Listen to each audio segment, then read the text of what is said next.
जय हिंद। आज आपके लिए इस वीडियो में क्लास 10 का हिंदी व्याकरण स्टार्ट करने जा रहे हैं प्यारे बच्चों। क्लास 10 का हिंदी व्याकरण, और ये प्यारे बच्चों आज का रहेगा लेक्चर 1 वीडियो रहेगा, लेक्चर 1। तो क्लास 10 का हिंदी व्याकरण का लेक्चर 1 वीडियो स्टार्ट कर रहे हैं प्यारे बच्चों। क्लास 10 का जो हिंदी व्याकरण है, इससे एक बिहार बोर्ड एग्ज़ाम में क्वेश्चन पूछा जाता है, ऑब्जेक्टिव क्वेश्चन, और 1-2 प्रश्न जो है सब्जेक्टिव भी पूछा जाता है। तो चलिए प्यारे बच्चों हम लोग समझते हैं क्लास 10 का हिंदी व्याकरण को। तो यहाँ पर पहला पॉइंट लिखा है भाषा। भाषा किसे कहते हैं, भाषा क्या है, भाषा से आप क्या समझते हैं, इस तरह का क्वेश्चन पूछ सकता है। तो इसके बारे में क्या लिखे हैं प्यारे बच्चों, जिसके द्वारा मनुष्य अपने विचारों को लिखकर और बोलकर व्यक्त करता है उसे भाषा कहते हैं। भाषा किसे कहते हैं प्यारे बच्चों, जिसके द्वारा मनुष्य यानी हम लोग क्या है, मनुष्य है। तो मनुष्य अपने विचार यानी हमारे मन में बहुत सारे विचार उठते हैं, तो हम लोग का जो विचार होता है उसको क्या करते हैं, या तो लिखकर और बोलकर दूसरे के पास क्या करते हैं, प्रकट करते हैं यानी व्यक्त करते हैं। उसी को क्या कहते हैं, भाषा कहते हैं। उसी को क्या कहते हैं प्यारे बच्चों, भाषा कहते हैं। तो कैसे करके हम लोग लिखकर व्यक्त करते हैं, जैसे कि पत्र या एप्लीकेशन जो लिखते हैं, लेटर या एप्लीकेशन, पत्र या आवेदन पत्र लिखते हैं, तो ये लिखकर दूसरे पास क्या करते हैं, प्रकट करते हैं और अपने मुंह से भी बोलते हैं। उसी को क्या कहते हैं, भाषा कहते हैं।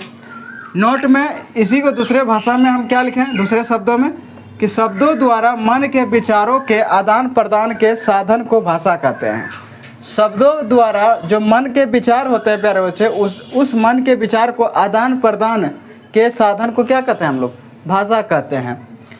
आप समझते हैं व्याकरण। व्याकरण का परिभाषा क्या लिखे हैं प्यारे बच्चों, व्याकरण क्या है, व्याकरण किसे कहते हैं। तो इसका देखिए परिभाषा क्या लिखे हैं, वैसा शास्त्र। व्याकरण क्या है प्यारे बच्चों, एक शास्त्र है, एक पुस्तक है, किताब है। तो वैसा शास्त्र जिसके पढ़ने से मनुष्य किसी भाषा को शुद्ध लिखना और बोलना सीखता है, उसे व्याकरण कहते हैं।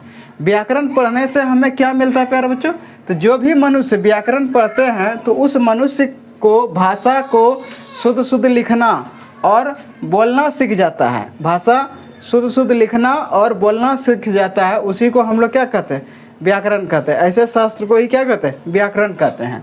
अब आगे समझते हैं प्यारे बच्चों, वाक्य शब्दों के मेल से बनता है। वाक्य जो है देखे हैं आप लोग, वाक्य कुछ भी लिखते हैं, जैसे यह राम है, या मोहन है, या सोहन है, ये सब क्या है, एक वाक्य है।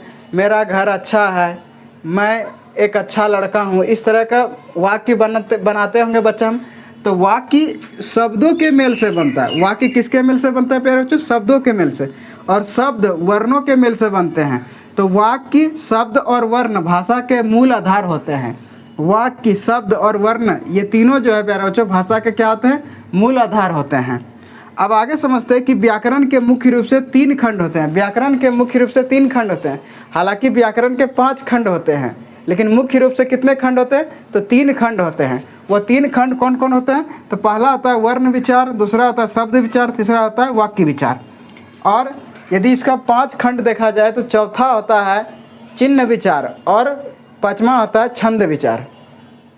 तो प्यारे बच्चों, तो व्याकरण के मुख्य रूप से पूछेगा कि मुख्य रूप से कितने खंड होते हैं, या मुख्यतः कितने खंड होते हैं, 3 खंड। वर्ण विचार, पहला क्या था वर्ण विचार, दूसरा शब्द विचार और तीसरा वाक्य विचार। अब समझते हैं प्यारे बच्चों वर्ण विचार के बारे में, अब आगे समझते हैं। तो सबसे पहले इसका एक स्क्रीनशॉट ले लीजिए प्यारे बच्चों। तो चलिए प्यारे बच्चों अब वर्ण विचार को बारे में समझते हैं।